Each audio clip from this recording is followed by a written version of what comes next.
من فيض مولانا الغفور قرآن رب العالمين جاء لنا نبراس نور فيه السعادة واليقين أسمى المعاني في السطور نسمو بها دنيا ودين نلقى الشفاعة في النشور بدلائل النور المبين في حفظه تحلو الأمور ما خاب من يرجو المعين نلقى الشفاعة في النشور بدلائل النور المبين بدلائل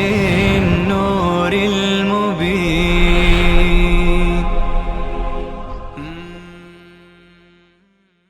أعوذ بالله من الشيطان الرجيم. بسم الله الرحمن الرحيم. لن تنالوا البر حتى تنفقوا مما تحبون وما تنفقوا من شيء فإن الله به علیم. ببینید مسیحیان و یهودیان علمای اهل کتاب اصلا چرا ایمان نمی آوردند؟ به خاطر اینکه حب جاه بود و حب مال بود. به خاطر ثمنا قلیلا می گفتن اگر ما ایمان بیاوریم این جایگاه خودمون را از دست میدیم. مرجعیتی که داریم همه مردم به ما رجوع میکنن، ما پیشوا هستیم، ما آخوند مردم هستیم، ملای مردم هستیم. اون وقت این مرجعیت را از دست میدیم، به جای مقتدا میشیم مقتدی، به جای پیشوا میشیم تابع. لذا کسی از ما چیزی نمیپرسد، کسی به ما چیزی نمیدهد، اون وقت از کجا بخوریم؟ لذا یکی از موانع عمده و مهم این بود لیشتروا به ثمنا قلیلا. خداوند تعالی اینجا بیان میفرماید که هر کسی میخواهد به بر برسد، به نیکی برسد، به مراتب بر و نیکی برسد، هرگز شما نمیرسید تا زمانی که شما بذل کنید، خرج کنید آنچه که دوست دارید. بهترین مالتون را، با ارزشترین مالتون را باید در راه خدا چی کنید؟ خرج کنید. اینجا اونها خرج که نمی کردن، یعنی باید از این مزایای خودتون شما در گذر باشید، از این درآمدهای خودتون باید شما چی بشید؟ در گذر باشید. این لنگرها را باید ببندید، این آستانهای خودتون را باید تعطیل بکنید، غلام محمد رسول الله بشید. لذا اگر میخواهید که به بر برسید، به نیکی برسید، به فوز و فلاح برسید، لذا الله میفرماید لن تنالوا البر، هرگز حاصل نمی کنید شما بر را و حقیقت بر را، نیکی را و حقیقت نیکی را، حتی تنفقوا مما تحبون، حتی که شما انفاق بکنید، خرج بکنید، مما تحبون، از آنچه که دوست دارید. بنویسید من نفائس اموالکم و اجلها الیکم، از مالهای نفیس و مالهای ارزشمند. اینجا که کسی بخواد ایمان بیاورد هم باید از این نوع مالها صرف نظر بکند. و ما تنفقوا من شیء فإن الله به علیم، آنچه که شما خرج میکنید از هر چیزی، فإن الله به علیم، خداوند عزوجل هم به اون علیم هست، دانا هست. خب این هم در رابطه با علماء یهود هست، چون در وسط آیاتی هست که روی سخن با علماء اهل کتاب. بعد از این هم کل الطعام کان حلا لبنی اسرائیل، شبهات اونها شروع میشه. قبل از این هم بحث یهود بود، لذا همیش بحث یهود است. لذا این را ما به این صورت حمل کردیم که باید یهود قربانی مالی بدهند، ملاها و آخوندها قربانی مالی بدهند، دکانشون را تعطیل کنند تا اینکه به بر و به فلاح و به رستگاری برسند. خب اما مصداق این آیه ما مسلمانان هم هستیم، ما هم به مراتب بر و به مراتب نیکی و به درجات عالیه نمی رسیم حتی که ما خرج کنیم، بذل کنیم بهترین اموال خودمون را در راه الله. کسانی که مال در راه خدا میدهند سعی بکنن بهترینش را بدهند، ارزشمندترینش را بدهند. ما اگر دو نوع خوراکی در خانه داشته باشیم، دو نوع میوه داشته باشیم، وقتی که مهمان میاد بهترش را میدیم، نه اونی که بهتر هست، کیفیت بالاتری دارد، اون را جلوی مهمان میگذاریم. کسانی که مهمان نواز واقعی باشند، اعزاز مهمان را در نظر بگیرند، این کار را میکنند.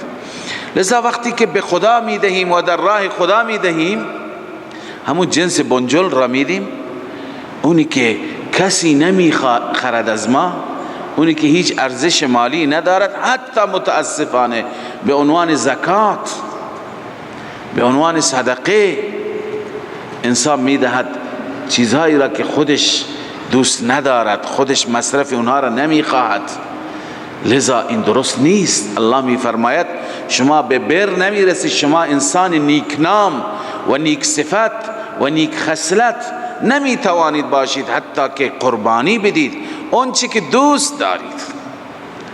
حتی تنفقوا مما تحبون. و این را هم بدانید اینجا خداوند ترغیب به اخلاص میده، و ما تنفقوا من شیء فان الله به علیم. هر چی خرج کنی خدا که میدوند.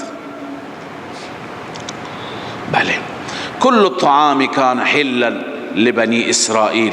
از اینجا شبهات اونها شروع میشه و پاسخ داده میشه. یکی از شبهات اونها این بود که این پیغمبر چه پیغمبری هست که با پیغمبران گذشته هیچ نوع هماهنگی و موافقتی نداره. میگه دین من مثل دین اونهاست، در حالی که در دین حضرت موسی یا در دین یهود شتر حرام بود، گوشت شتر حرام بود. این پیغمبر میگوید که گوشت شتر حلال است. دو، همه انبیا به طرف بیت المقدس نماز میخواندند، قبله بیت المقدس بود. این آمد و قبله را عوض کرد، کعبه قرار داد. لذا این چه پیغمبری هست که موافقت و هماهنگی با انبیاء گذشته ندارد؟ الله می فرماید کل الطعام کان حلا لبنی اسرائیل. همه طعام حلال بودن برای بنی اسرائیل، هیچی که حرام نبود. الا ما حرم اسرائیل علی نفسه، مگر آنچه که اسرائیل بر خودش، اسرائیل یعنی یعقوب علیه السلام، حضرت یعقوب بر خودش حرام کرد. چرا حرام؟ به معنی حرام شرعی نه، بلکه ممنوعیت پزشکی، ممنوعیت طبی. تفسیر کشاف علامه زمخشری می نویسد اشارت علیه الاطباء باجتنابه. یعقوب علیه السلام را طبیبان گفتند، پزشکان گفتند که از گوشت شتر پرهیز کن. ففعل ذلك باذن من الله. اونم پیغمبر خدا بود، از خدا اجازه گرفت و این کار را کرد. به خاطر مریضی، بعضی میگن که علق النساء داشت یا مریضی دیگری که داشت، لذا عرض کنم که به خاطر اون طبیعتش، مریضیش و ممنوعیت پزشکان بر خود حرام کرد، دیگه مصرف نکرد، استفاده نکرد. من قبل ان تنزل التورات، اینم خود اسرائیل بود، خود یعقوب بود، اون زمانی خبری از تورات نبود. کی گفته که این حرام است؟ اگر شما میگی حرام است بیارید تو تورات نشون بدید، آیا چنین چیزی هست؟ قل فأتوا بالتورات فاتلوها ان کنتم صادقین.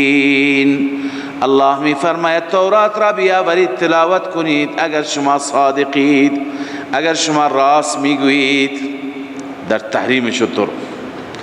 پس اگر دروغ میگویید تکلیفتون. فمن افترى على الله الكذب من بعد ذلك فاولئك هم الظالمون. رب العالمین می فرماید هر کسی که افترا بگوید بر الله، دروغ را نسبت بده، من بعد ذلك یعنی بعد از ظهور کذب، من بعد ذلك یعنی چی؟ بعد از ظهور دروغ. فاولئک هم الظالمون. ثمره افترا، این انسان ها ظالم هستند، این افراد ظالم هست. قل صدق الله. خب این اشکال دوم که چطور این پیغمبر میگوید که من بر دین انبیا هستم، متبع انبیا هستم، در حالی که به قبله انبیا احترام نمیگذارد، به بیت المقدس نماز نمیخواند، به طرف کعبۃ الله. الله عزوجل میگه آیا مرجع اصلی شما ابراهیم نیست؟ قل صدق الله. الله درست میگوید. ای فی جمیع ما ذکر فی حکم التوحید و دفع الشبهات. هر چی که خداوند اینجا از ذکر توحید آمده، فی حکم التوحید و دفع الشبهات، در جمیع ما ذکر الله عزوجل کلامش کلام هست، نه سخن شما. فاتبعوا ملت ابراهیم حنیفا. شما پیروی بکنید از ملت ابراهیم، از دین ابراهیم، آن ابراهیمی که حنیف بود، یک سو بود، یک تا پرست بود.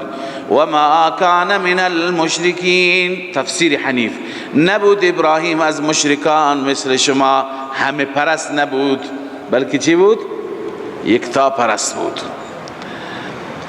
اما شبهه دوم که حضرت رسول الله صلی الله علیه و سلم چی را بنیان گذاشت؟ چرا به طرف بیت الله نماز میخواند؟ الله عزوجل میگه اولین بیتی که خدا گذاشته روی زمین بیت الله هست. چطور شما میگویید که به طرف بیت الله چرا نماز میخواند و بیت المقدس نماز نمیخواند؟ ان اول بیت وضع للناس. بدرستی که اولین خانه‌ای که وضع للناس برای مردم گذاشته شده، للذی ببکة مبارکا، البته اون خانه‌ای هست که در مکه هست، مبارکا در حالی که با برکت هست، و هدی للعالمین، اون بخانه‌ای که هدایت هست برای عالمیان. بکه نامی هست از نامهای مکه. لذا این خانه مبارک، خانه‌ای که در او برکات هست. اولا در رابطه با تاریخ مکه و بیت المقدس یا تاریخ بیت الله و بیت المقدس کوتاه خدمت شما عرض کنم که اون چه که معروف هست، بانی خانه کعبه سیدنا ابراهیم علیه السلام هست، در حالی که در روایت ها هست که روزی که خدای عزوجل زمین را نهاد، بعد از خلق زمین آدم را درست کرد، اولین بانی حضرت آدم علیه السلام است. اما طبق یک روایتی که ما داریم، اگر به اون روایتی که سیدنا آدم بوده اون را نادیده حتی بگیریم، همون بانی کعبه ابراهیم که بوده، باز هم خانه کعبه قبل از بیت المقدس درست شده، چون که حضرت سلیمان بیت المقدس را که درست کرد بازسازیش کرد. قبل از اون بیت المقدس درست شده بود. قبل از اون بیت المقدس توسط چه کسی درست شده بود؟ اولا حدیث را میخوانم که ابو ذر رضی الله تعالی عنه میگوید عن ابی ذر قال سألت رسول الله صلی الله علیه و سلم، من از رسول الله صلی الله علیه و سلم سوال کردم عن اول مسجد وضع فی الارض، اولین مسجدی که روی زمین گذاشته شد یا رسول الله کدوم مسجد هست؟ قال المسجد الحرام، مسجد حرام است. پس اولین مسجد مسجد حرام است، اولین بیت هم بیت الله است. در حدیث و در روایت می آید که بین بیت الله و بیت المقدس 40 سال فاصله است. بین بیت الله و بیت المقدس چند سال فاصله است؟ 40 سال. پس یک صورت همین که حضرت آدم علیه السلام اول بیت الله را بنا کرد، 40 سال بعد از اون بیت المقدس را در سرزمین شام بنا کرد. یک صورت اینه، یک صورت اینه که بنای آدم را اعتبار نکنیم. اولین بانی بیت الله حضرت ابراهیم و اولین بانی بیت المقدس نوه ابراهیم حضرت یعقوب است.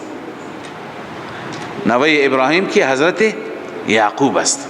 لذا بین ابراهیم و بین یعقوب که بیت المقدس را بنا کرد چند سال میشه؟ 40 سال میشه. بعد از اون حضرت سلیمان علیه السلام که بعداً آمد مستحکم کرد و تجدید بنا کرد. لذا الله می فرماید که اولین بیتی که وضع شده بیت الله هست که للذی ببکة مبارکا.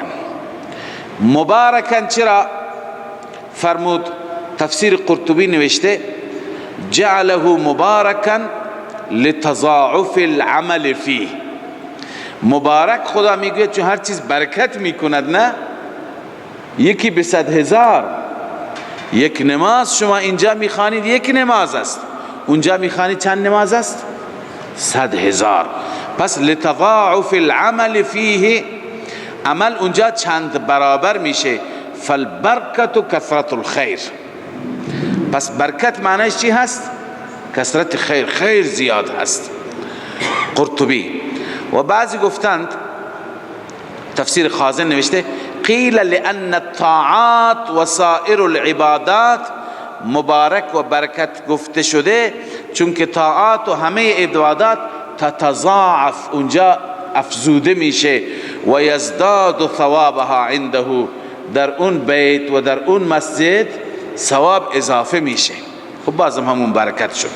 لذا الله می فرماید مبارکا، مبارک هست و هدی للعالمین، هدایتی هست برای عالمیان، برای جهانیان. الله عزوجل عالم را هدایت می فرماید. واقعا باعث هدایت خیلی انسان ها هستند که می روند تا چشمشون به بیت الله می افتد، چنان عظمتی دارد، چنان جلالی دارد که بعد از این دل این انسان ها برای همیشه گرویده میشه. هر وقتی که می آیم بر می گردن تمنایشون اینه که دوباره برند. لذا این باعث هدایت است. افرادی که می روند واقعا حج هدایت است. کسانی هستند که به بیت الله می روند، بعد از اون می بینیم که دست از گناه و دست از معاصی و منکر می کشند. پس و هدی للعالمین، هدایتی هست برای عالمیان. فیه آیات بینات مقام ابراهیم. الله می فرماید در آن آیاتی هست واضح، از جمله اون آیات مقام ابراهیم هست. مقام سیدنا ابراهیم از یادگارهای ابراهیم است. و من دخله کان آمنا، هر کسی که اونجا داخل بشه اون ایمن هست. این هم از آیاتش هست، ایمن هست، خطری او را تهدید نمیکنه. حتی که فقهای ما میگویند قاتلی که قتل کرده جانی که جنایت کرده وقتی که تحت تعقیب است میگریزد میره به مکه، حکام اجازه ندارن بگیرن و اعدامش کنن، بذارن. هر وقتی که خارج شد جای امنی رفته، پناهگاه امنی در دنیا رفته. و من دخله کان آمنا. با توجه به همین آیه امام ابو حنیفه رحمه الله استدلال میگیره. هر کسی که داخل بشه کان آمنا، ایمن هست، اون یعنی در امان هست.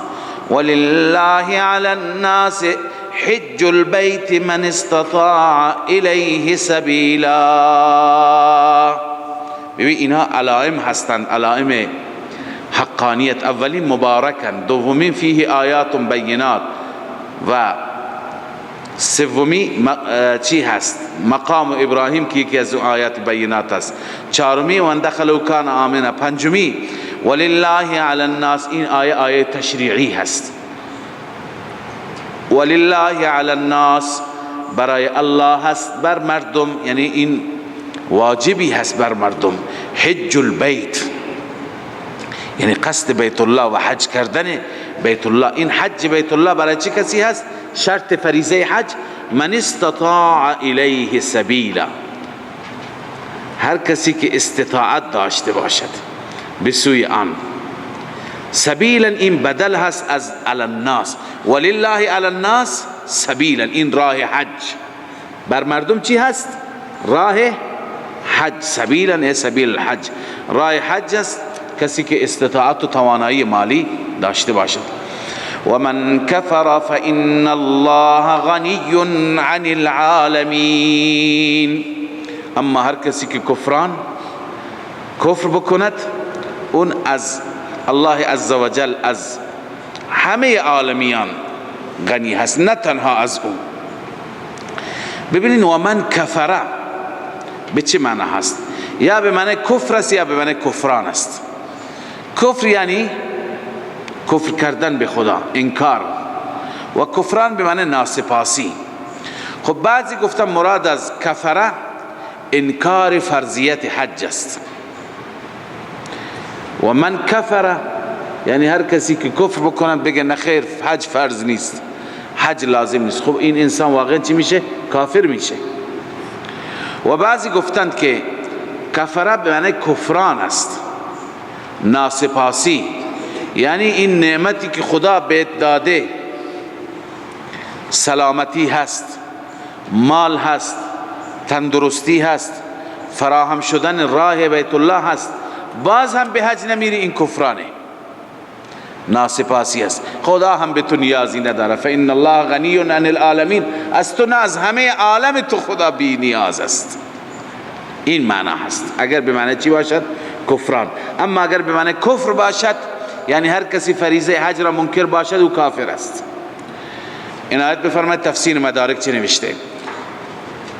و یجوز ان یکون من الکفران، ممکن است که این کلمه از چی باشد؟ کفران. ای و من لم یشکر ما انعمت علیه، کسی که شاکر نباشد اون نعمتی که من رب العالمین بر اون عنایت کردم، من صحت الجسم و سعت الرزق ولم یحج، جسمش سالم، رزقش فراوان، راه هموار، بازم حج نمی کند، این کفران هست. واقعا انسان هایی که دارند، هم سلامتی جسم دارند هم سلامتی مال دارند، این انسان ها که به حج فرض نرفتند و نمی روند، این کفران و ناشاکری بسیار بزرگی هست. اون وقت خدا به اینها نیازی هم ندارد. فإن الله غنی عن العالمین. خب پس این شبهات اهل کتاب جواب داده شد. کی گفته که شتر حرام بوده؟ خداوند آیه در تورات حرام کرده، بیاری نشان بدید. قل فاتوا بالتورات. و درباره بیت الله اولین خانه خدا هست، مگر ابراهیم را شما قبول ندارید؟ مقام ابراهیم در اون هست، علائم ابراهیم و یادگارهای ابراهیم هست. اگر ابراهیمی هست این پیغمبر، پس قبلهش هم باید قبله چی باشد؟ ابراهیمی باشد.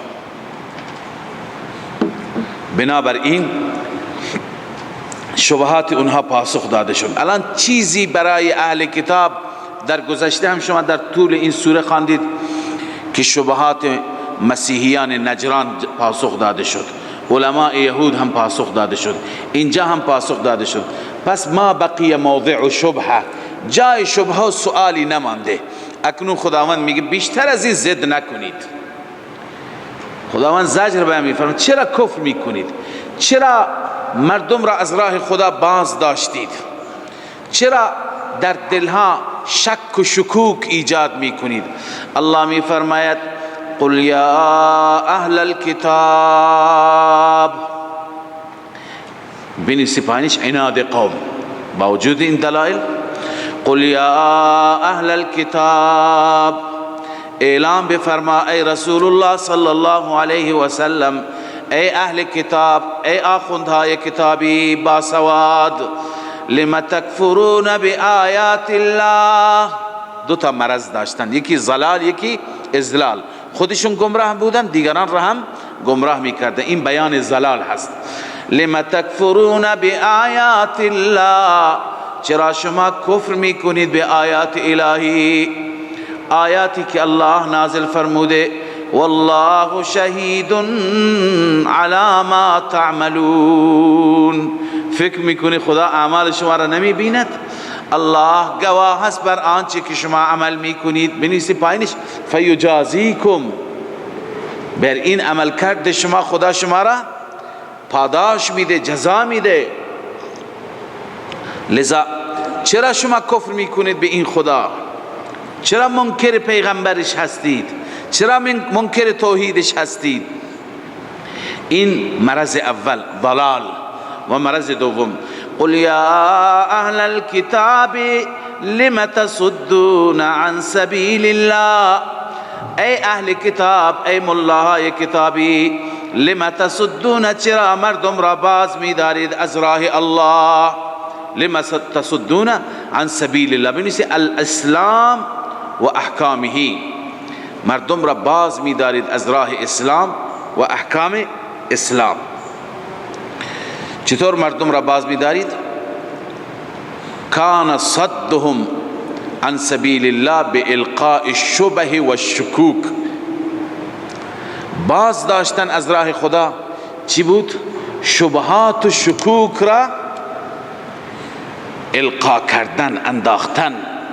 فی قلوب الضعفة من المسلمین، در قلب مسلمانان ضعیف، در قلب مسلمانان ضعیف اینها شبهات می انداختند. شبهات به وسیله، قبلا خدمت شما توضیح دادم، به وسیله داستان، به وسیله افسانه در مقابل آیه خدا. همینطور داستانهای واهی پوچ، همونطور که خیلی از ملاهای ما هم هستند. وقتی که آیه را میخوانیم، آیه خدا را، رسول الله میگه، خدا بهش دستور میده قل لا املک لنفسی ضرا ولا نفعا، من مالک ضرر و نفع نیستم. یا ولو كنت اعلم الغیب لاستكثرت من الخیر، اگر من غیب بلد بودم همه خیر را برای خودم جمع میکردم. قل لا یعلم من فی السماوات والارض الغیب الا الله، هیچ کسی بغیر از الله غیب نمیداند. ملا آخوند میاد توجیه میکنه، میگه نه، یکی علم غیب ذاتی هست و یکی علم غیب عطایی هست. اینجا از پیغمبر و پیغمبران نفی غیب شده، ذاتا ندارن، اما عطاً خدا بهشون داده، یعنی فریادشون بزنیم. وقتی میگن کسی از خدا بغیر از الله هیچ کس نمیتواند که مشکلات انسان را دور بکند، میگه نه، فلان چاه یکی رفت نامه انداخت مشکلش حل شد، فلج بود خوب شد. ببین در مقابل آیه خدا بیا چیکار کن؟ افسانه، داستان، مردم را دچار شک و تردید کن که نسبت به این آیات اعتمادشون چی بشه؟ ضعیف بشه. این را میگن تشکیک، شک ایجاد کردن در اعتقادات، تردید درست کردن. لذا الله می فرماید لم تصدون عن سبیل الله، تفسیر کبیر امام رازی بود نه چی گفت و کان صدهم عن سبیل الله بالقاء الشبه والشکوک فی قلوب الضعفة من المسلمین، در دل مسلمان های ضعیف. لما تصدون عن سبیل الله، چرا از راه خدا باز می‌دارید؟ من آمن، کسی که ایمان آورده، کسی که ایمان به این رسالت دارد. هدفتون چی هست؟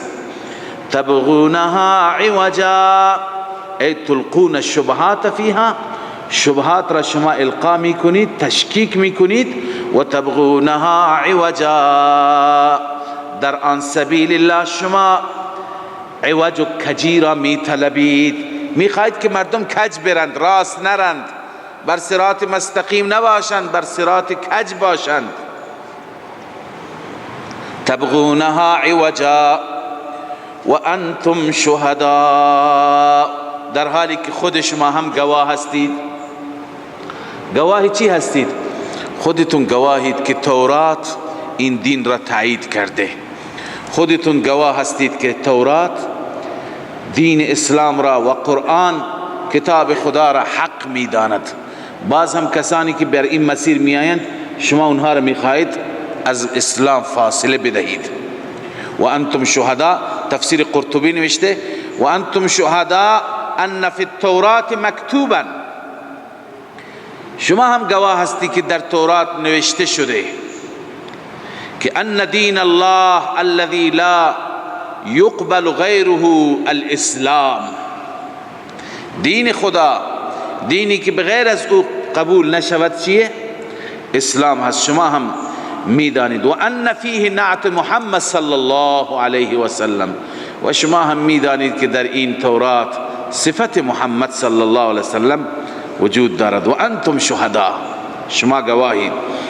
الله می فرماید و ما الله بغافل عما تعملون، رب العالمین غافل نیست از آنچه که شما عمل میکنید، از اعمال شما غافل نیست. فیجازیکم، شما را چی؟ جزا میدهد، شما را پاداش میدهد، شما را به بدترین عذاب گرفتار میکند که شما که هم گمراهید هم گمراه میکنید.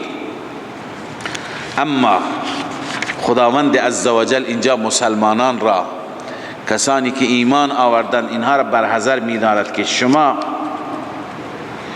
از این اهل کتاب حرف شنوی داشته نباشید، به سخنان پوچشان توجه نکنید. اینهایی که کارشان تشکیک است، این آخوند و ملایی که کارش القاء شبهات است، میخواهد در شما تردید ایجاد کنند نسبت به توحید، نسبت به یکتاپرستی، نسبت به مسیر حق. شما توجه نکنید. الله می فرماید یا ایها الذین آمنوا ان تطیعوا فریقا مقاطع عن الكفار، ای مؤمنان اگر شما اطاعت بکنید، بنویسید اعتقادا و عملا، اگر اعتقادا و عملا اطاعت کنید، فریقا من الذین اوتوا الكتاب، گروهی را از کسانی که کتاب داده شدند. اینا کی هستند؟ و هم الذین یلقون الشبهات، کسانی که شبهه القا میکنند. اگر شما از اینها اطاعت کنید، یردوکم بعد ایمانکم، ثمره اطاعت، آنها شما را برمیگردانند بعد از ایمانتان کافرین، شما را برمیگردانند کافر، برمیگردانند یعنی اعتقادا و عملا شما کافر میشید. و کیف تکفرون، چگونه شما کفر میکنید؟ و انتم تتلا علیکم آیات الله، در حالی که بر شما تلاوت میشه آیات الهی. این معنی اول، نباید کفر بکنیم. آیات خدا داریم، کتاب خدا داریم. و فیکم رسوله، و در میان شما رسول خداست. و فیکم رسوله، بله رسول در میان شماست. وقتی که رسول را دارید، اون وقت شما چی میخواید؟ ببین رسول الان در میان ما نیست. اینجا خطاب صحابه راست، اوس و خزرج راست که شما از این یهود، چون با یهود خویشاوندی هم داشتن، نسبت قرابت هم داشتن، شما رسول الله را که دارید از اونها حرف شنوی داشته نباشید، از رسول الله حرف شنوی داشته باشید. اما ما مسلمانان بعدی در میان ما رسول نیست، اما سنت رسول هست، گفتار رسول هست، راهنمایی های رسول هست. ببینید آلوسی این را خوب باز کرده. و فیکم رسول والاکثرون على تخصیص هذا الخطاب باصحاب رسول الله صلی الله علیه وسلم. اکثر مفسران معتقدند که این خطاب اختصاص دارد به اصحاب رسول الله او الاوس والخزرج، یا اختصاص دارد به اوس و خزرج که با یهود نسبت خویشاوندی داشتند. و منهم من حمله عاما لسائر المؤمنین، بعضی ها این را عام کردن، گفتند همه مؤمنان را شامل میشه. من حمله عاما لسائر المؤمنین و جمیع الامه. خب مگر در میان مؤمنان امروز رسول هست؟ نیست. و علیه معنی کونه صلی الله علیه وسلم فیه، این که میگن رسول الله فیهم در میان اونها هست، معنیش چی هست؟ آثاره و شواهد نبوته، آثار رسول الله، شواهد نبوت رسول الله فیهم در اونها هست. چون این آثار رسول الله و شواهد نبوت تا کی هست؟ لانها باقیه حتی یأتی امر الله، تا وقتی که خدا بخواهد هست. روح المانی. پس وفیکم رسول به این معنی هست. و من یعتصم بالله، هر کسی که چنگ بزند به ریسمان الهی، فقد هدی الی صراط مستقیم، به درستی که این انسان هدایت یافته شد. یعنی به ریسمان الهی چنگ بزند، خدا می فرماید به قرآن، به سنت رسول الله، به شواهد و آثار نبوت، نه به سخنهای تشکیکانه ملا و آخوند، اونی که از شبکه فقط القاء شبهه می کند. جوان بی خبر، بی آگاه، بدون اطلاع میره گوش می کند، دچار شک و تردید میشه درباره خدا، درباره نبوت رسول الله صلی الله علیه وسلم. مسیحیان امروز بر علیه رسول الله دارن دچار شک و تردید میکنن. مشرکان درباره توحید و یکتاپرستی شک القا میکنن. لذا نباید کسانی که قرآن و سنت دارند خودشون را از قرآن و سنت بی نیاز بدانند و به طرف اونها بروند. و من یعتصم بالله، هر کسی که به خدا چنگ بزند، اون بر هدایت، بر صراط مستقیم هدایت زن و هدایت یافته و گامزن هست. یا ایها الذین آمنوا اتقوا الله حق تقاته ولا تموتن الا وانتم مسلمون. بعد از اینکه زجر و توبیخ بر اهل کتاب بیان شد، اکنون روی سخن برمیگردد به مسلمانان. خداوند عزوجل در این آیات اصول کامیابی را و اصول فوز را بیان می فرماید. الله می فرماید یا ایها الذین آمنوا اتقوا الله، ای کسانی که ایمان آوردید. اولین اصل خود ایمان است، اصل کامیابی و فوز. دومین تقوا است. الله می فرماید ای مؤمنان اتقوا الله حق تقاته، از الله بترسید حق ترسیدن. هرچی که حق ترسیدن است از خدا بترسید.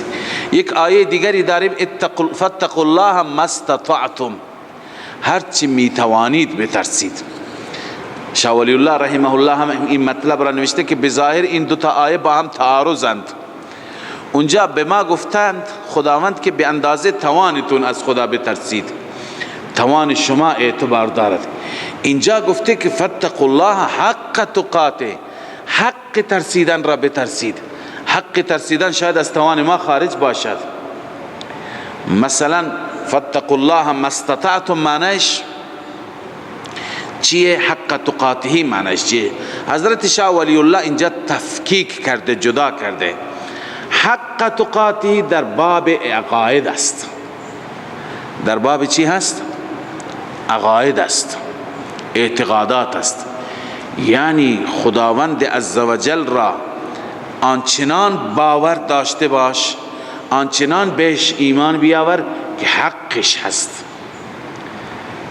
این دیگه در توان هر مسلمان هست که خداوند را واحد بدان در ذات، در صفات مختصه، هیچ کسی شریکش نیست، نه در خالقیت، نه در مالکیت، نه در رازقیت، نه در تدبیر و تصرف، نه در معبودیت و الوهیت، نه در علم غیب، نه در نافع و ضار بودن، نه در حاضر و ناظر بودن، نه در مشکل گشا و حاجت روا بودن.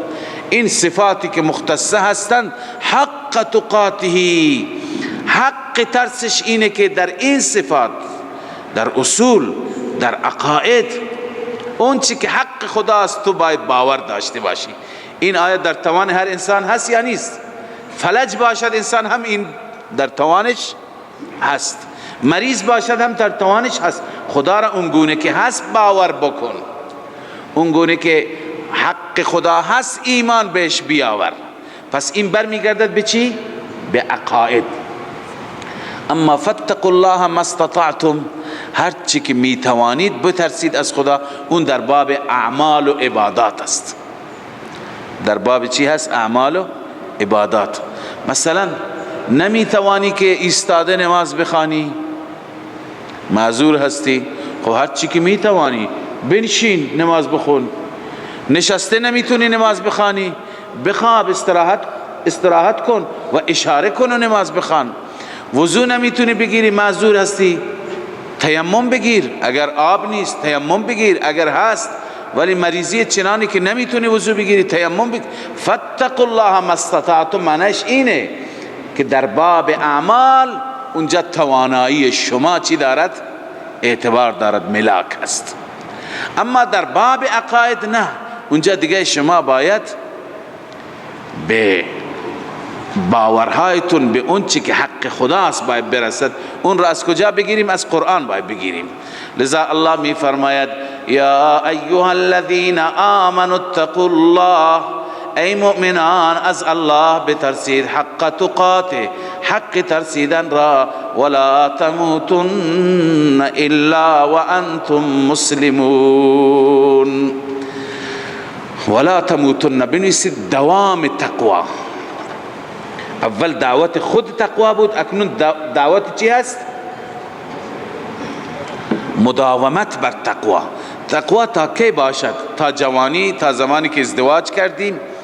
ولا تموتن الا وانتم مسلمون، بر شما مرگ نیاید، نمیرید، از این دنیا نروید مگر شما مسلمون باشید، مسلمان باشید، اعتقادا و عملا.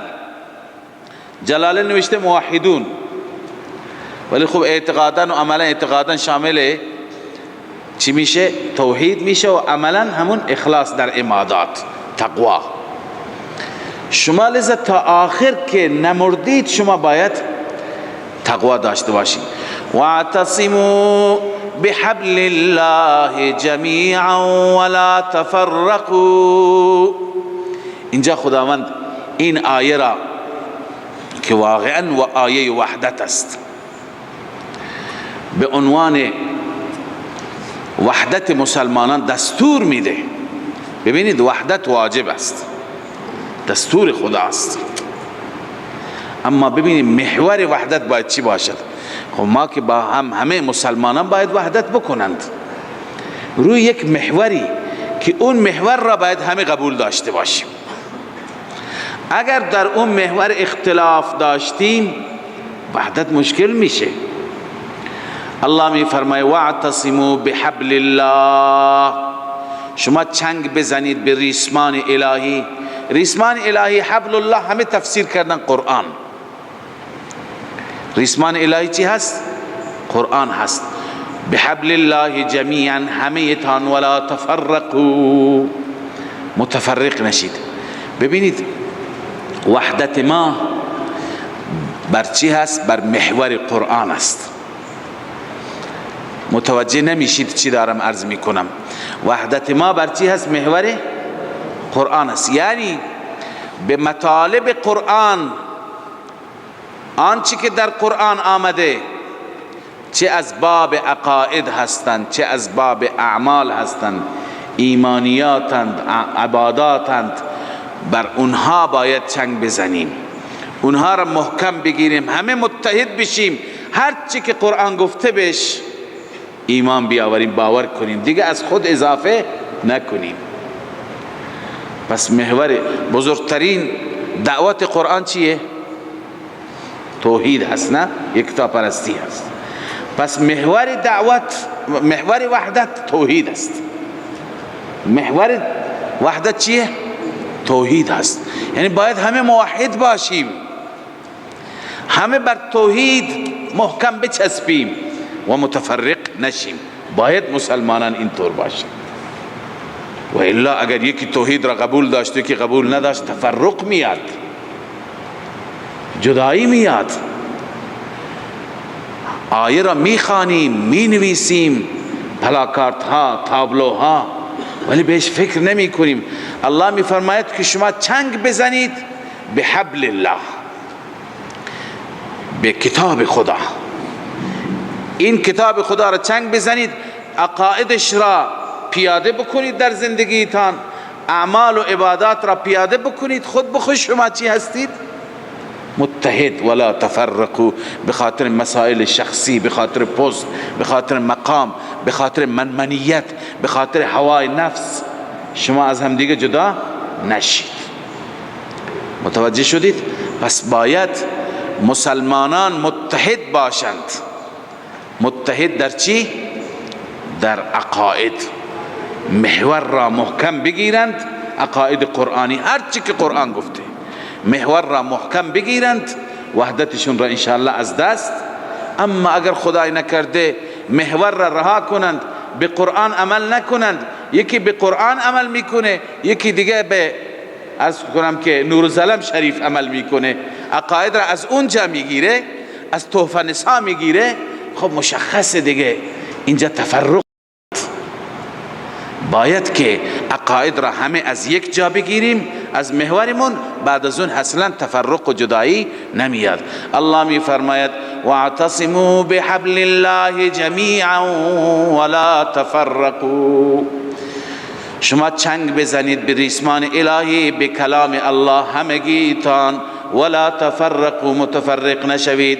واذکروا نعمت الله علیکم، یاد کنید نعمتهای الله را که بر شما هستند. اذ کنتم اعداء، زمانی که شما دشمن بودید، فالف بین قلوبکم، الله الفت ایجاد کرد. بنویسید بالاسلام، الله به برکت اسلام الفت ایجاد کرد بین دلهای شما. فاصبحتم بنعمته اخوانا، شما با نعمت الله برادر شدید، برادران دینی، برادران اسلامی شدید. و کنتم علی شفا حفرة من النار. نعمت دوم الله می فرماید شما بر لبه و بر پرتگاه حفره بودید از آتش جهنم، گودالی و چاهی از آتش بودید. شما بر شفای اون قرار گرفته بودید، بر لبه این پرتگاه قرار گرفته بودید. لذا اگر در اون حال می مردید که دین شرکی داشتید، عقاید شرکی داشتید، فانقذکم منها، به برکت اسلام الله شما را بیرون کرد. ببینید بعد از وحدت خداوند بحث توحید شرک را بیان می فرماید. شما بر پرتگاه بودید، شما را خدا نجات داد. همین که شما را خدا نجات داد، همین محور نجات را بگیرید و با هم متحد باشید. كذلك يبين الله لكم آیاته لعلكم تهتدون. امتنان باری تعالی، امتنان رب العالمین، رب منتش را می گذارد که كذلك يبين الله، این چنین واضح، شفاف، آشکار الله بیان می کند برای شما آیات خودش را. غرض تبیین چیه؟ هدف بیان چیه؟ لعلکم تهتدون، شاید شما چی بشید؟ هدایت یافته، شما بر مسیر هدایت بیایید و تفرق و تشتت را رها کنید، همه بیایید بر یک مسیر دین، مسیر هدایت، مسیر توحید، یکتا پرستی و خدا پرستی. اون وقت با هم چی میشید؟ متحد میشین. صدق الله مولانا العظیم.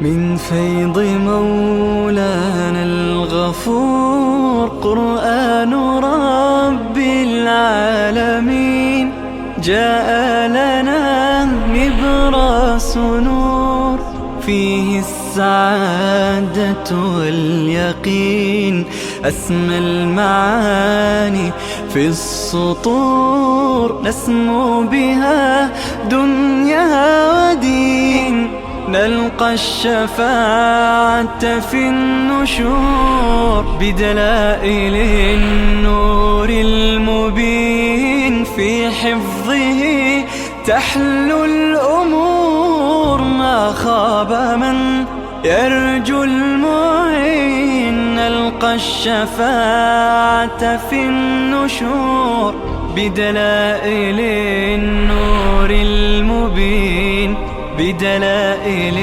النور المبين.